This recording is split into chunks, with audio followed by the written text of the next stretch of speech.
3 बार ईश्वर के मुख्य नाम ओम का उच्चारण करेंगे।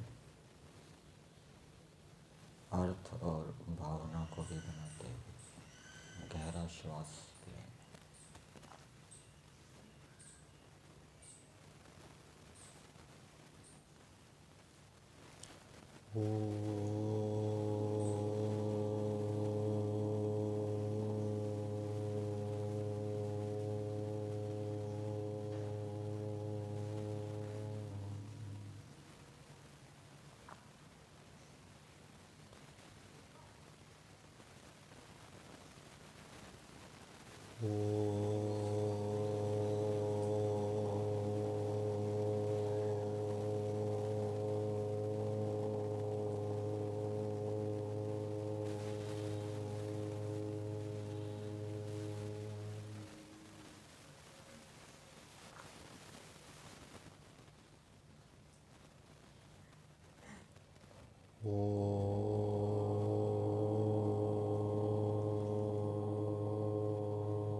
समादरणीय धार्मिक सज्जनवृंद,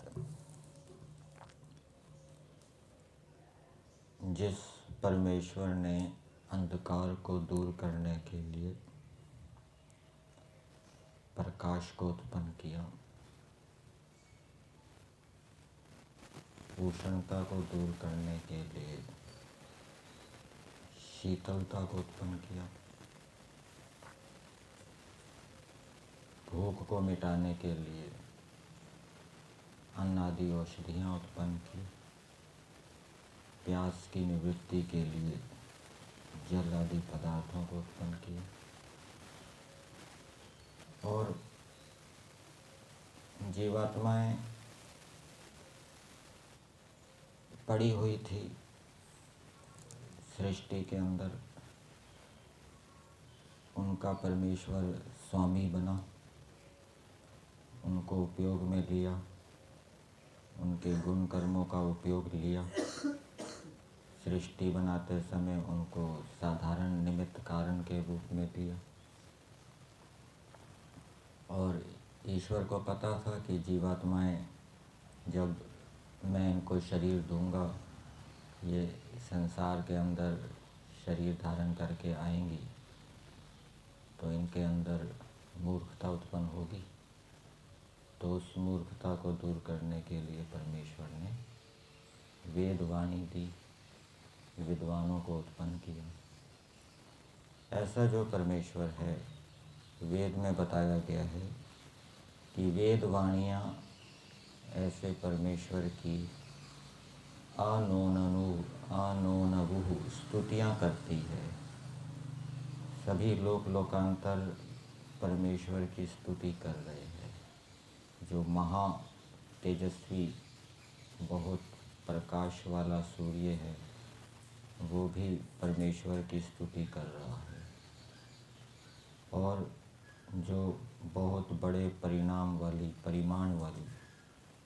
पृथ्वी है, वो भी परमेश्वर की स्तुति कर रही है। और जैसे पिता अपने पुत्र को भुजाओं में धारण करता है, ऐसे ही परमेश्वर ने सभी लोक लोकांतरों को बिना भुजाओं के अपनी शक्ति से धारण किया गया है। और ऐसे परमेश्वर से प्रार्थना की गई है कि हे परमेश्वर, आप हमारी जो आराधनाहीन भावनाएं हैं, आराधनाहीन जो हमारे व्यवहार हैं, ऐसे व्यवहार जो आपकी आराधना नहीं करते, ऐसी भावनाएं जो आपकी आराधना नहीं करती, उन भावनाओं को आप दूर कर दीजिए। कैसे दूर कर दीजिए? एक उदाहरण दिया गया है। जैसे पैर की ठोकर से किसी वस्तु को दूर किया जाता है, हटाया जाता है। हम जा रहे हैं रास्ते में, कोई पदार्थ सामने बाधक बन रहा है, पत्थर है छोटा सा, तो उसको हम पैर की ठोकर से हटाते हैं। ऐसे ही आप हमारे आराधनाहीन व्यवहारों को, आराधनाहीन जो हमारी भावनाएं हैं, उनको पैर के ठोकर के समान दूर कर दीजिए। पदा निबाधस्व अराधसः पणीन। पण धातु स्तुति अर्थ में भी आती है और व्यवहार अर्थ में भी आती है। तो जो आराधनाहीन व्यवहार हैं उनको आप दूर कर दीजिए। ऐसे व्यवहार जो वेदों के प्रतिकूल हैं, आपके गुण कर्म स्वभाव के प्रतिकूल हैं, ऐसे व्यवहारों को आप दूर कीजिए। प्रार्थना तो की है, लेकिन उसके लिए पुरुषार्थ भी करना पड़ेगा। उन व्यवहारों को जानना, कौन कौन से हमारे व्यवहार वेद के विरुद्ध हैं, ईश्वर के गुण कर्म स्वभावों के विरुद्ध हैं, और फिर उनको जानकर, उनकी हानियों को जानकर संकल्प लेके धर्म पूर्वक पुरुषार्थ करने से फिर ईश्वर सहायता देता है। तो वेदों के माध्यम से हमें व्यवहारों का बोध होता है, कौन सा व्यवहार हमें करना है मनुष्य शरीर धारण करके, कौन से व्यवहार नहीं करने। यजुर्वेद का हमारा 33वां अध्याय चल रहा है।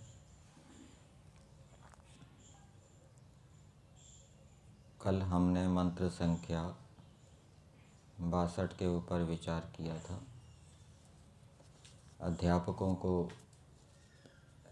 न्याययुक्त व्यवहार करना चाहिए। ये भी ईश्वर की आराधना पूर्वक व्यवहार है, और ऐसा करने से ईश्वर की ओर से सहायता मिलती है, ज्ञान विज्ञान मिलता है।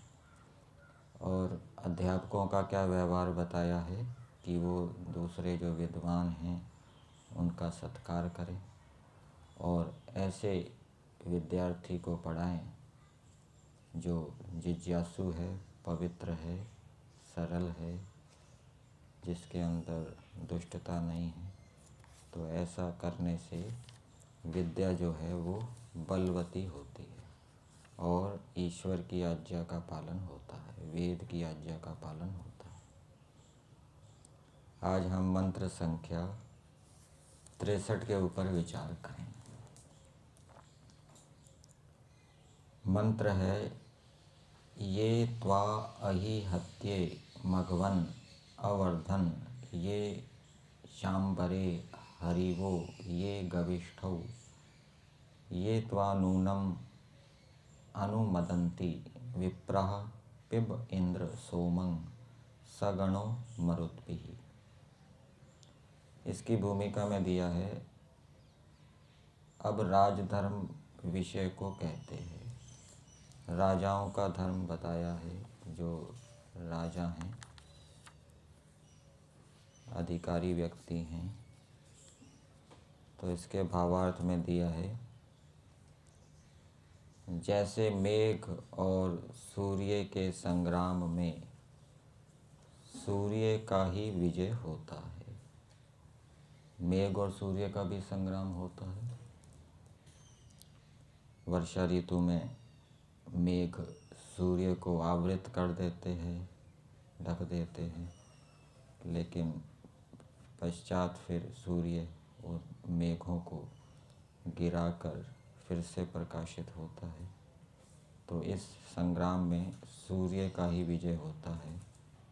वैसे मूर्ख और विद्वानों के संग्राम में विद्वानों का ही विजय होता है।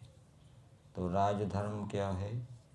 राजधर्म ये है कि जो राजा लोग हैं उनको विद्वान होना चाहिए, और शत्रु की अपेक्षा अधिक विद्वान होना चाहिए।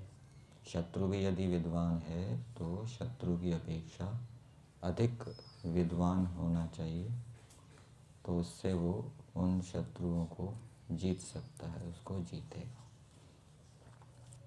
और विद्वान राजा हो लेकिन उसकी सेना मूर्ख हो, उसके अधिकारी मंत्री मूर्ख हो, तो उससे भी वो जीत नहीं सकता।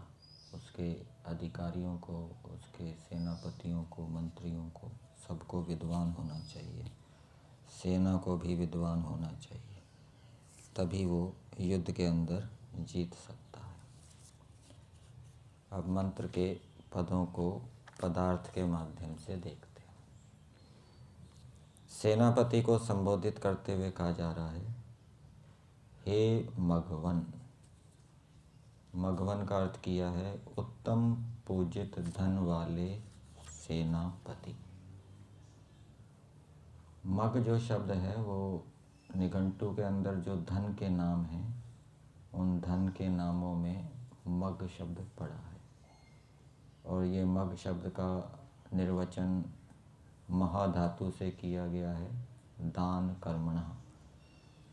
दान देने वाली जो धातु है महा, मंग, उससे ये मग शब्द बना है, महतेर दान कर्मणः। तो धन, वही धन को मग क्यों कहते हैं? क्योंकि उसका दान दिया जाता है। जो धन, जो संपत्ति दान नहीं दी जा रही, वो मग नहीं कहलाएगी। तो वेद का आदेश ये है कि मनुष्य संपत्ति अर्जित करे, लेकिन भोग के साथ साथ उसको दान में भी दे, तब वो उनकी संपत्ति मग कहलाएगी। तो वेद दान देने का भी आदेश कर रहा है, जो जो धन संपत्तियों को कमा रहे हैं। तो ईश सेनापति उत्तम पूजित धन वाले। तो सेनापति कैसा होना चाहिए? वो पूजित धन वाला होना चाहिए। विद्या भी एक धन है, विद्या धनम सर्वधन प्रधानम। और भी जो दूसरे धन हैं, भौतिक धन, वो भी पूजित होने चाहिए। जो राजा है उनको न्यायपूर्वक अर्जित करे। ऐसा नहीं है कि वो प्रजा का पालन तो अच्छी प्रकार से करे ना, और प्रजा से वो कर लेता रहे, तो वो जो धन होगा वो अन्यायपूर्वक होगा, पूजित ना होगा। तो प्रजा का अच्छी प्रकार से पालन करके फिर प्रजा से वो कर आदि लेगा, तो ये पूजित धन होगा। और भी धन, गुण कर्म स्वभावों को भी धन कहा जाता है। सेनापति के जो गुण कर्म स्वभाव हैं वो उत्तम होने चाहिए, पूजित होने चाहिए। तो ऐसे सेनापति को संबोधित करते हुए कहा जा रहा है, ये जो विप्राह बुद्धिमान लोग आही हत्ये गविष्ठौ, ये दोनों संग्राम के विशेषण है। ऐसा संग्राम जिसमें मेघ को मारा जाता है। अही कहते हैं, अही नाम मेघ का है।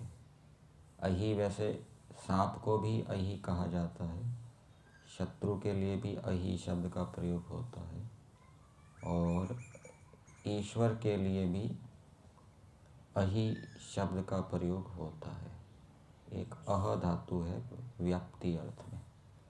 तो ईश्वर व्यापनशील है, समस्त विद्याओं में व्याप्त है, अथवा सारी सृष्टि में व्याप्त है। इस कारण से ईश्वर को अही कहा जाता है।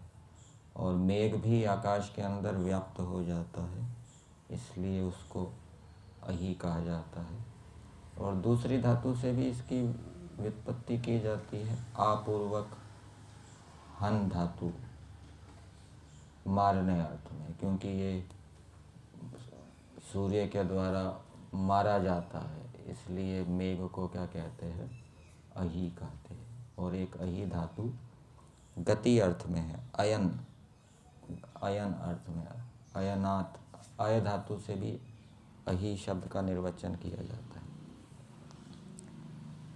क्योंकि मेघ अंतरिक्ष के अंदर गति करता है, एति अंतरिक्षे, अंतरिक्ष के अंदर मेघ स्थिर नहीं रहता, वो गति करता है। इस कारण से मेघ को अही कहा जाता है। तो ऐसा संग्राम जिसमें मेघ को मारा जाता है, काटा जाता है, और गविष्ठऊ उस संग्राम का दूसरा विशेषण है किरणों की संगति, जिसमें किरणों की संगति हो। ये गो शब्द है और इष्टि, इष्टि ये यज धातु से होना, ये ट को क्या हो गया, ये ठ हो गया। ये यज धातु से ही इष्टि बनता है। तो किरणों की संगति, जिसमें किरणों की संगति होती है, जिस युद्ध में सूर्य किरणों का उपयोग करता है,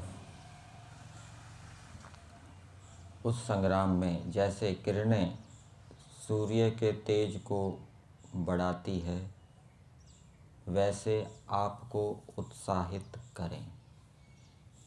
ये पहली बात कि जो बुद्धिमान लोग आपको बढ़ाएं, उनको, उनके साथ आप उत्तम उत्तम पदार्थों का सेवन करें, अर्थात उनके साथ मिलकर आप अपनी राज्य व्यवस्था को चलाएं। राज्य व्यवस्था में ऐसे व्यक्तियों को रखें, ऐसे व्यक्तियों को नियुक्त करें जो आपको बढ़ाएं। जैसे किरणें हैं वो सूर्य के तेज को बढ़ाती है, वैसे आपको बढ़ाएं। सेनापति को बढ़ाने का मतलब क्या है? यहाँ तो हिंदी भाग में अर्थ दिया है आपको उत्साहित करें, लेकिन संस्कृत भाग में उत्साहित करे अर्थ नहीं दिया, बढ़ाना अर्थ दिया है। ईश्वर को बढ़ाने की बात भी होती है। ईश्वर को बढ़ाने का मतलब क्या है? ईश्वर के गुण कर्म स्वभावों को धारण करना, ये ईश्वर को बढ़ाना है।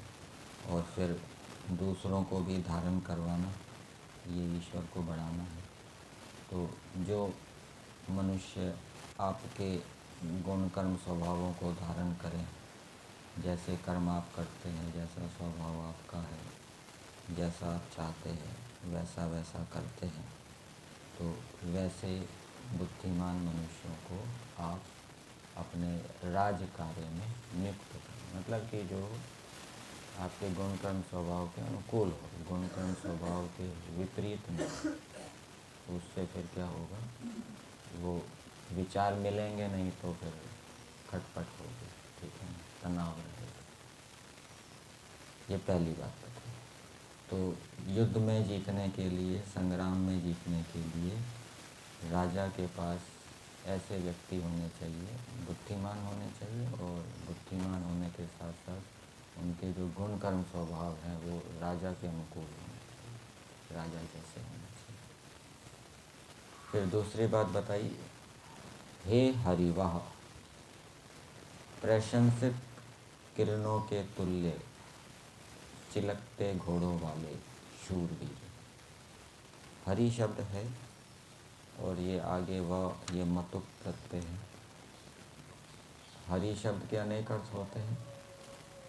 हरि शब्द का अर्थ किरण भी होता है। हरि शब्द का अर्थ किरण, वो भी पृथ्वी से जल का हरण करती हैं। हाथी को भी हरि शब्द कहा जाता है, विद्यार्थी को भी हरि कहते हैं, और घोड़े को भी हरि शब्द कहा जाता है, हरि शब्द से कहा जाता है। तो यहाँ पर प्रशंसित किरणों के तुल्य चिलकते घोड़ों वाले, मतलब कि वो राजा के पास जो आने जाने के साधन हों, यान आदि हों, तो वो किरणों के तुल्य। संस्कृत भाग में क्या दिया है इसका? प्रशस्ता हरया किरणा इव अश्वा विद्यन्ते।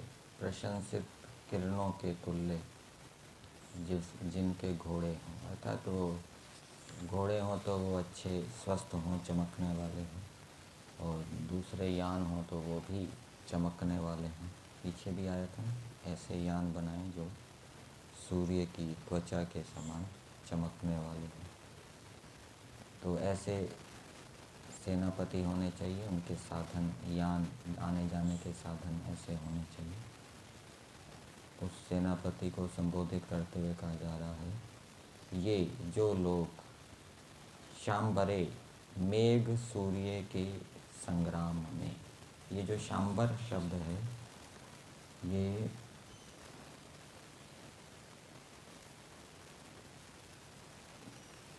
शंबर से बना है, शंबर से शांबर बना है।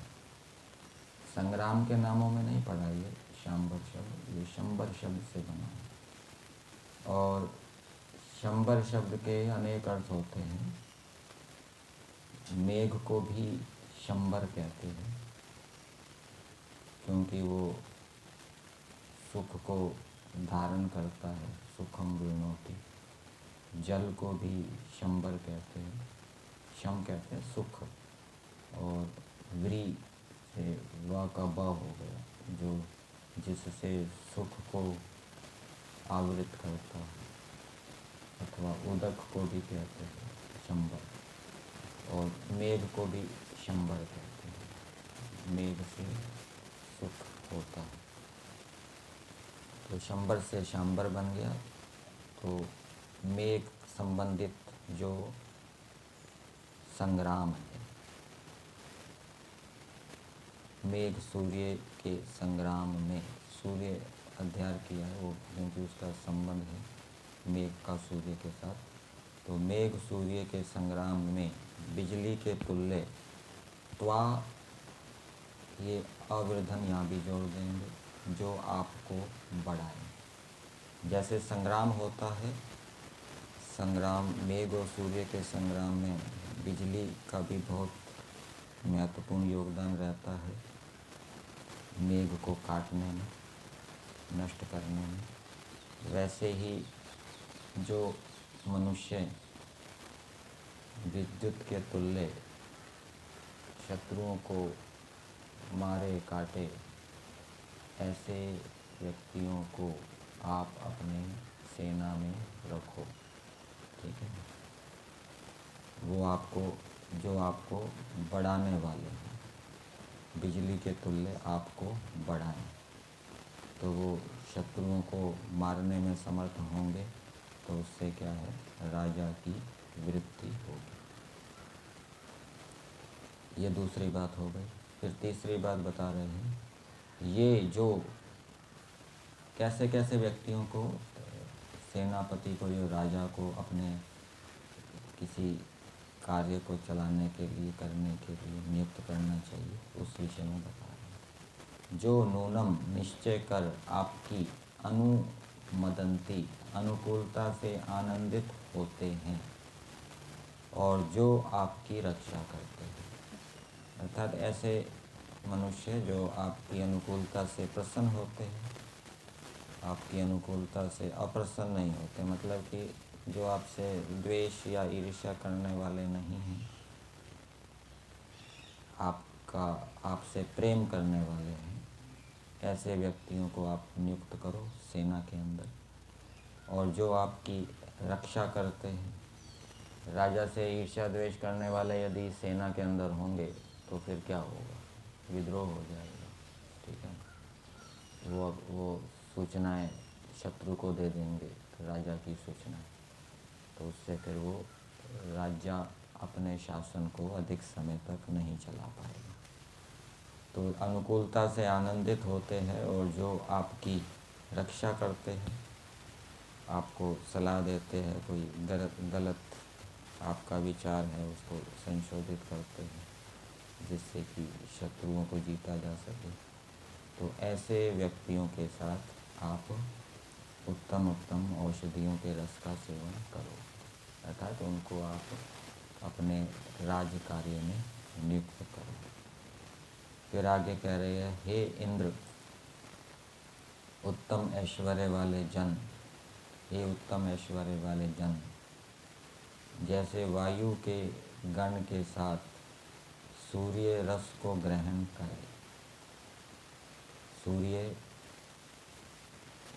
अकेला पृथ्वीस्थ रसों को ग्रहण नहीं करता। यहाँ पर दिया है, वायु के गणों के साथ सूर्य पृथ्वी के रसों को ग्रहण करता है। वैसे ही आप भी ऐसे ऐसे जो बुद्धिमान लोग हैं, अर्थात जो आपके गुण कर्म स्वभाव के अनुकूल हैं, आपसे प्रेम करने वाले हैं, आपकी रक्षा करने वाले हैं, और जो शत्रुओं को मारने में विद्युत के समान हैं, ऐसे मनुष्यों के साथ आप सोमम पिब, श्रेष्ठ औषधि रस को पीजिए। मतलब कि उनके साथ आप ये जो राज कार्य है उसको आप चलाइए। तो ऐसे ऐसे व्यक्ति यदि होंगे तो शत्रुओं के साथ जो संग्राम होगा उसमें क्या है, राजा की विजय होगी। और जितनी जितनी न्यूनता होगी उतना उतना फिर जीतने में क्या है, कठिनाई होगी। तो ये राजा के विषय में, राजधर्म के विषय में बताया गया है कि राजा को कैसे व्यक्तियों को नियुक्त करना चाहिए।